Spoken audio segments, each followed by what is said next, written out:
Bismillahirrahmanirrahim. Assalamualaikum warahmatullahi wabarakatuh.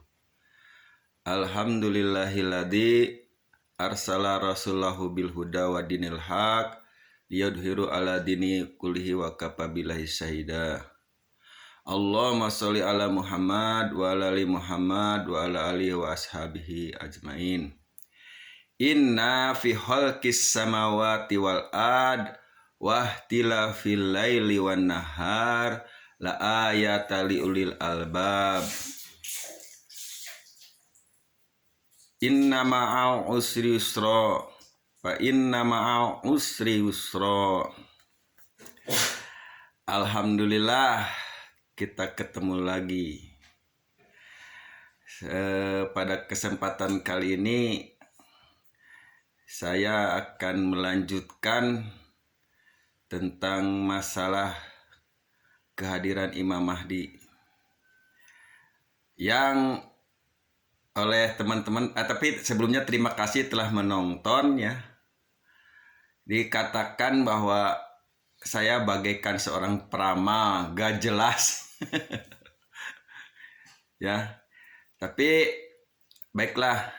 Saya tidak akan mendebatnya, tapi saya akan memberikan pencerahan pada beliau yang telah mengatakan begitu ya. Sebagai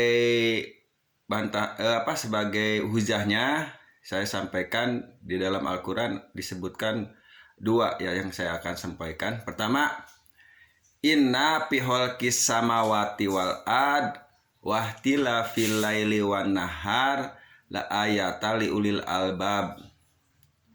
Jadi apa yang dengan diciptakannya bumi dan langit itu sebagai tanda, dan diantara bumi, langit dan permasalahannya yang ada di dunia ini sebagai tanda bagi orang-orang yang berpikir. Itulah yang mungkin akan saya jelaskan mengenai kedatangan Imam Mahdi tadi ya. Kan mungkin Anda juga pernah mendengar sebuah pepatah mengatakan ya bahwa badai itu selalu pasti berlalu. Badai pasti berlalu. Itu kalau pepatah Indonesianya. Tapi kalau di Al-Qur'annya inna ma'al usri usron fa inna ma'al usri usro. Sesungguhnya setelah datang kesusahan pasti datang kemudahan. Nah itu mengenai musibah sekarang ya tentang COVID itu kan mengglobal ke seluruh dunia merasa kesulitan.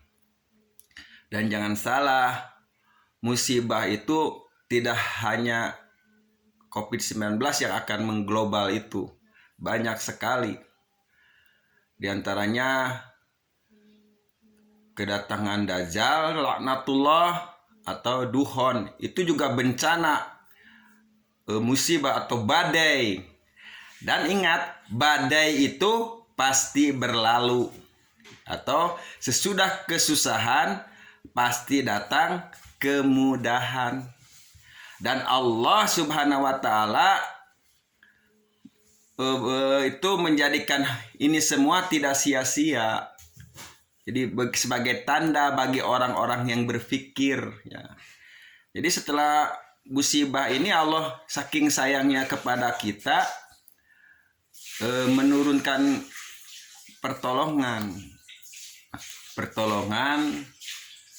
berupa petunjuk atau dimunculkannya seseorang untuk mengatasi segala kesulitan ini. Kembali kepada video saya yang terdahulu ya, bahwa saat Imam Mahdi mau dibeat oleh ulama-ulama yang ada di Mekah pada waktu, dia itu menolak. Pertamanya menolak. Tapi ketika disodorkan hujah, kalau Imam Mahdi menolak, berarti keterpurukan yang terjadi secara global sekarang ini tidak akan segera berakhir, dan Imam Mahdi itu adalah salah satu yang dijadikan Allah di akhir zaman untuk menyelamatkannya, untuk menyelamatkan bencana itu, badai ini. Jadi badai ini pasti berlalu karena Allah menurunkan Imam Mahdi. Nah, dan tanda-tandanya terdapat pada beliau gitu. Ulama-ulama membacanya bukan berdasarkan ramalan, tapi berdasarkan hadis-hadis yang ada gitu. Nah, tanda-tandanya dimiliki oleh orang ini. Ya. Ketika ditanya dia menolak, lalu disodorkan seperti tadi. Kan sekarang mengglobal musibah itu, dan Allah akan mengangkat musibah tadi kalau ada sosok untuk menghilangkannya, Imam Mahdi tadi. Nah, tinggal kita berkaca pada diri kita gitu ya. Apakah kita menjadi bagian yang akan mengimani kedatangannya? Karena dua tipikal orang itu selalu ada ketika dimunculkan sosok penyelamat. Kalau zaman dulu Rasul gitu, ada yang menolak Rasul dan ada yang mengikut. Nah, tinggal kita di bagian mana tuh? Apakah Anda di bagian yang menolak ya, atau yang mengikuti? Itu sudah sunatullah ya. Jadi bagian yang menolak dengan itu sudah jadi sunatullah. Cuman bila Anda memiliki dana ya, kan kita tuh harus berbaiat ya. Berbaiat ketika Imam Mahdi datang tuh harus berbaiat, walaupun sampai merangkak-rangkak di salju ya. Dan adanya Imam Mahdi itu di Mekah ya. Kalau misalnya sekarang Anda memiliki dana gitu ya, persiapkan dana tadi ya, dan ketika misalnya ada tanda-tanda itu terjadi, umrohlah Anda ke Mekah gitu. Umrohlah, ikuti Anda berbayat, dan saya tolong ikut sertakan sebagai seorang yang ikut berbaiat gitu. Karena saya nggak punya dana. Jadi tolong ya, bagi Anda yang memiliki dana ya, tapi sekali dana itu simpan tuh. Nah, ketika terjadi ada perbaiatan itu, Anda umroh ke Mekah.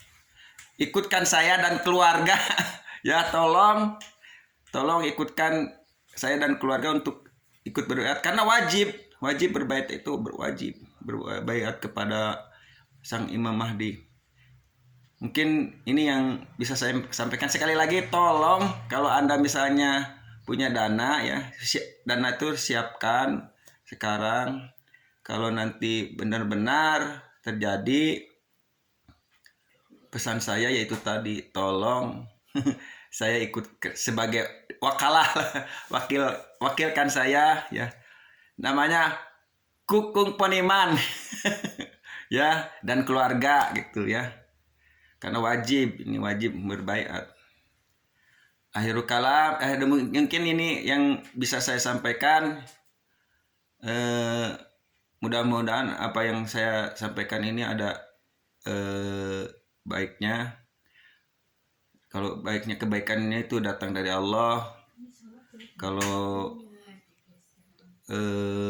salahnya mungkin karena kesalahan atau kekeliruan saya, hanya kepada Allah lah saya memohon perlindungan. Akhirul kalam, assalamualaikum warahmatullahi wabarakatuh.